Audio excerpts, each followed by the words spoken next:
Man, y'all, it's about to be 2022.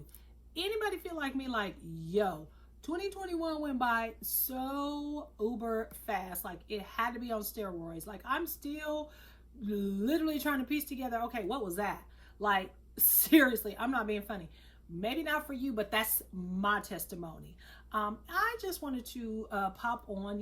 It's the end of the year. It is a great time to reflect and actually see, you know, in light of who it is you say you want to be or trying to be, are you on track?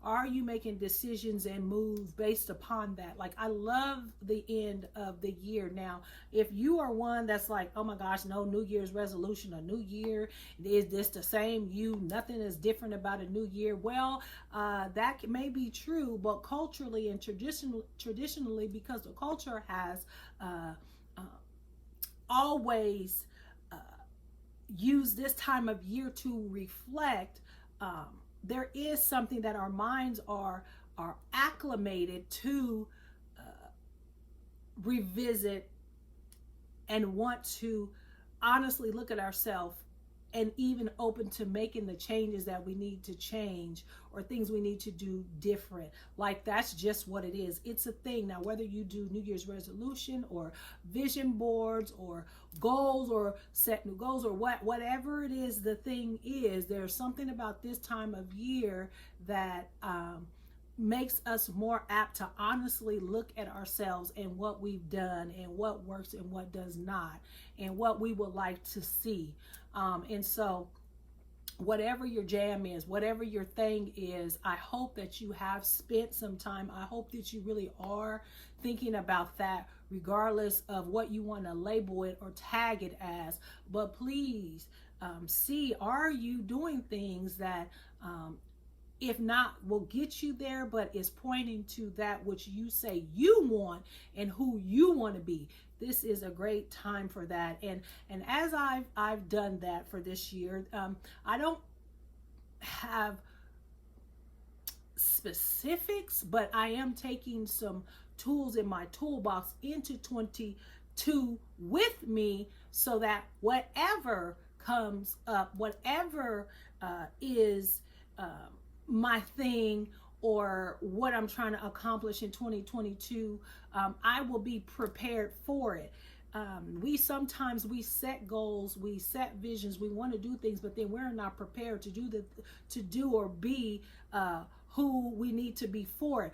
Or we know that, as Forrest Gump said, life is like a box of chocolates. You never know what you're going to get, that things are going to pop up, things that we didn't expect, things that are going to rock our world, losses that we're going to have to suffer. Like, we know life is not this pretty packaged present and we just get to walk it out based upon what we list. But what we can do is make sure that we are prepared, that we have tools in our toolbox to face that, to keep us at least in some semblance of going the way that we say we want to go, and not get derailed and just blown off and have to start back from ground zero. And so these tools I wanted to share with you, because I think that in whatever it is you're doing, we can all benefit from these tools amongst others for your particular life, because we all got different lanes for whatever your thing is that we can take, and it can help us be prepared for those things that 22 is going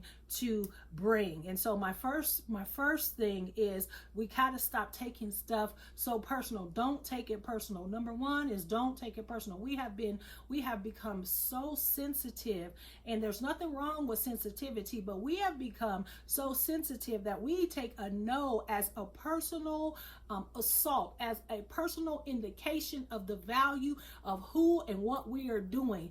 A no, boo-boo, is just a no. Their no is not my no. Their no is their no. Their rejection of me is not rejection of me. It's just the rejection of me being tied to them. You see the difference? And so we are so taking stuff so personal that we are allowing it to give us mental anguish and torture and devaluing ourselves, and we're basing us on them. Their no is not personal to me. That's their no.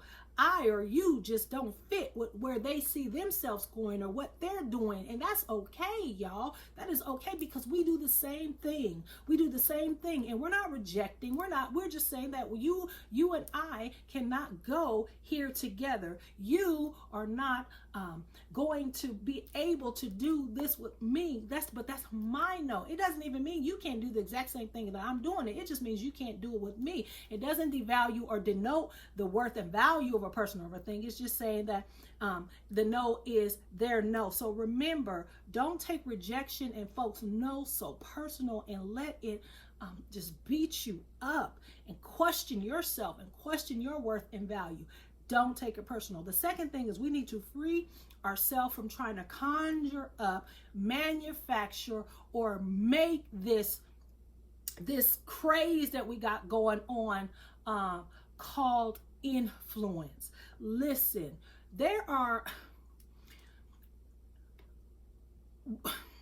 you need to understand exactly what influence is and why do you want this influence. And if you are basing the influence and impact you have based upon a tweet, based upon a like, based upon a share, based upon how many followers you have, you are missing the mark. You can have people that you can have the numbers and they're just watching. They're just looking. Most people, boo-boo, don't give two cares about you. They're not supporting you. They're just trying to watch what you do. It's interesting to them. They're curious. They may have heard about it. Some are just watching you to then learn how to throw shade or how to derail you or how to put salt in your game. Like, just because people are looking don't mean that you are influencing them, don't mean that they're supporting you. And so you gotta stop basing the influence you have based upon that.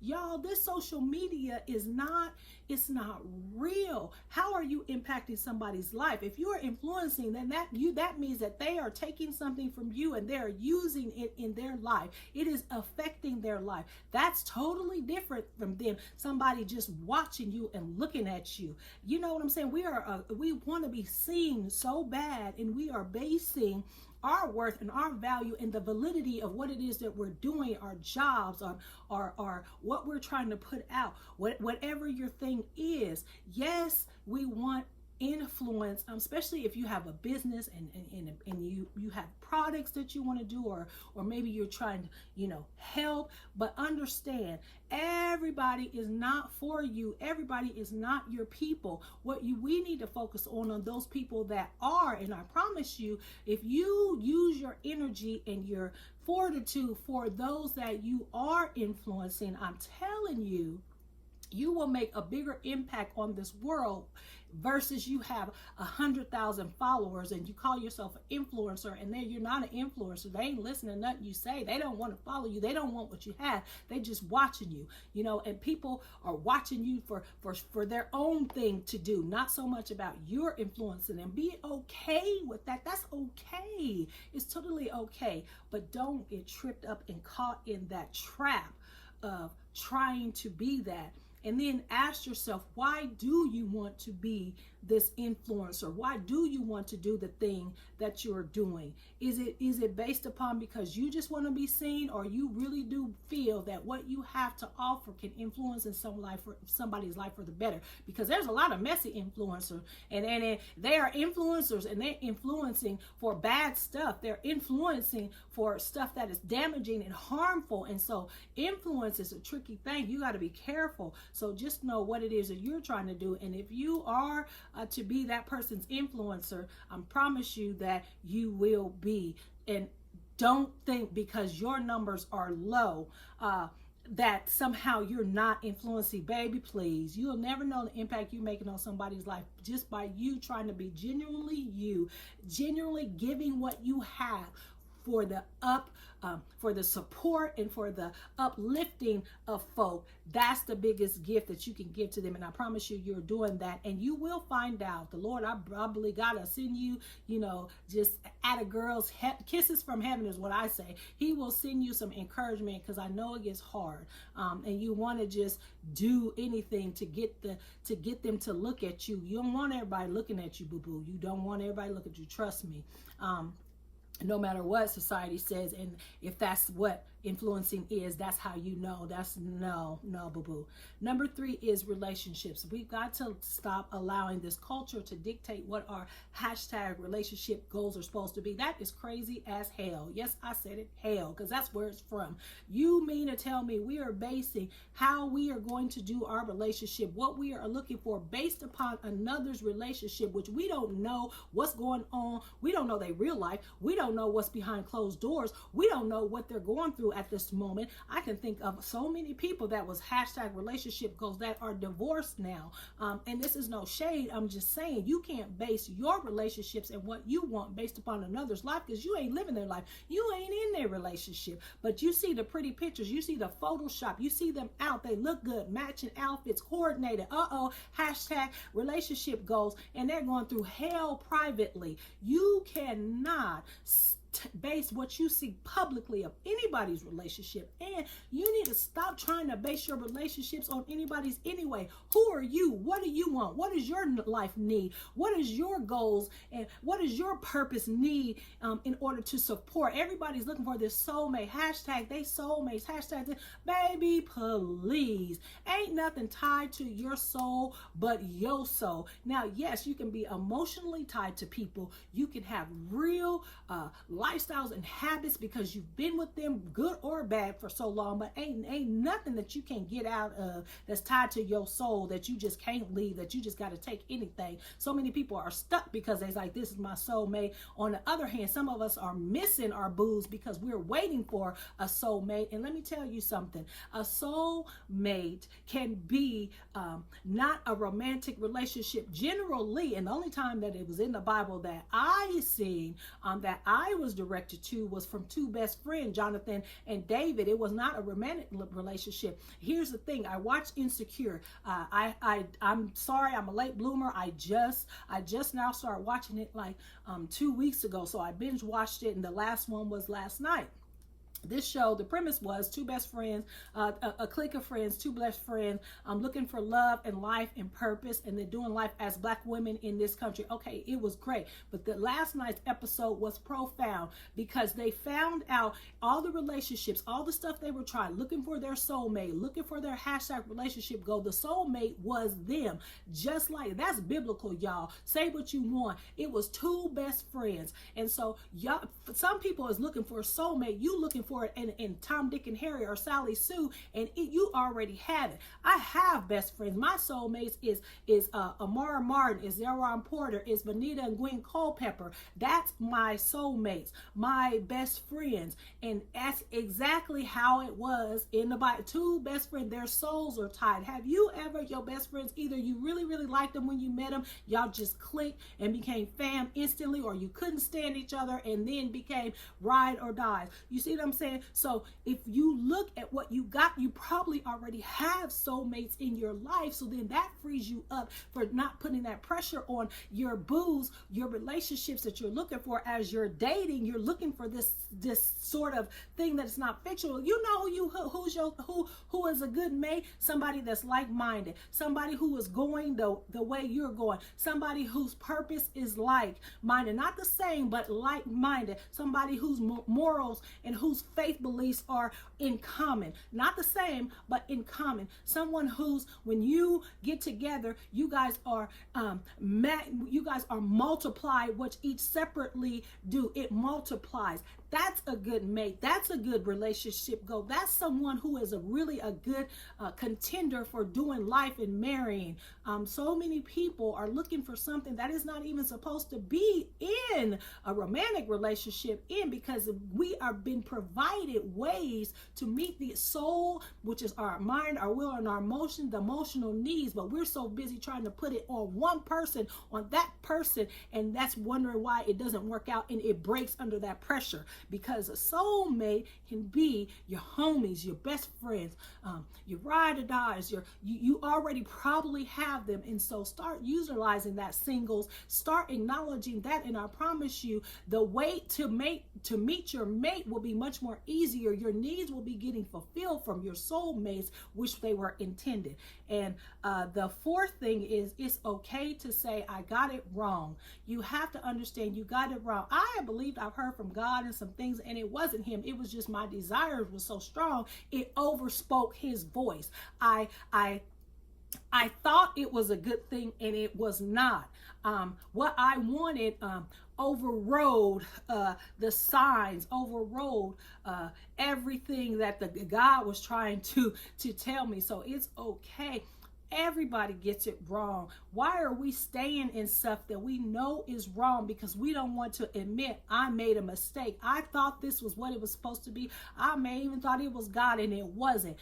My bad. You got to be able to say, I was wrong. And finally, the thing is, don't think that you need a certain person or a certain thing to have a fulfilling life, to fulfill your purpose, to do what it is you're called to do what's your jam. We are getting destroyed because we are self-prophesizing. If I lose this, I'ma die. If I don't have this, then I can't. If they don't say this, then I can't. That means you are limiting and giving the power over something external, over people that do not have the power. Even if they have positions that you want, I'm telling you, God will move some things, will move the crowd for you, boo-boo. If it's supposed to be for you, it will be for you. And so don't get so tied to thinking that this person has to be there, or this connection, or this organization, or this church, or this business, or this,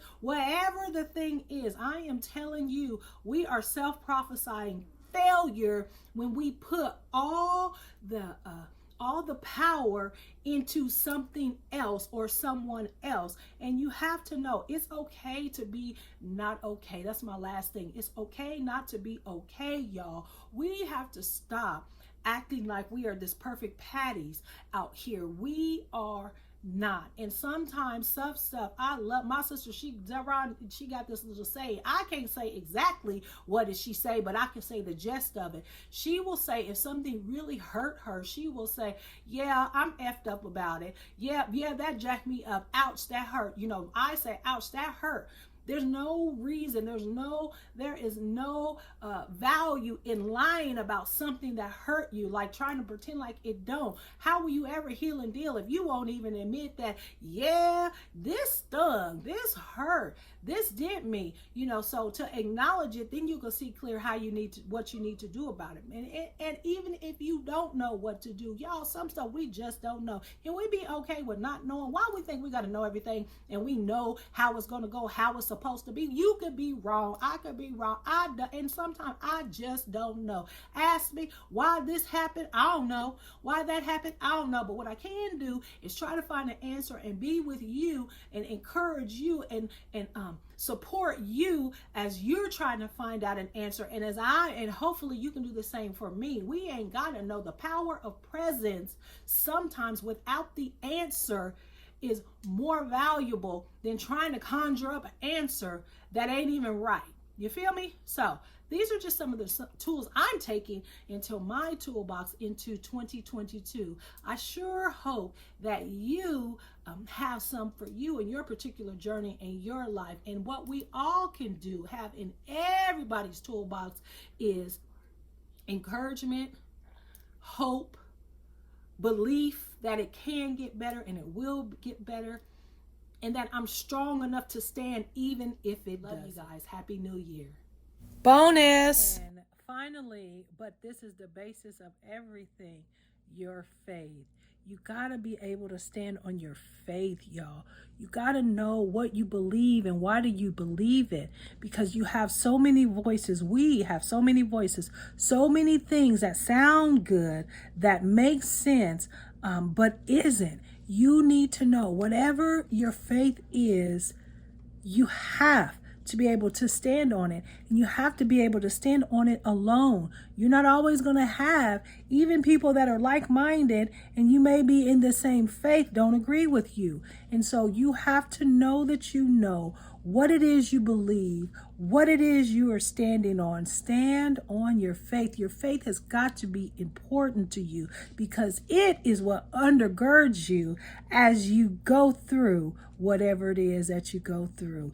It is the gauge of how you're going to go through it. If you're going to go through it well, or is it you're going to go through it and be destroyed. I'm telling you, you got to know what you believe and why. And when you do, you stand on that thing and you'll be all right.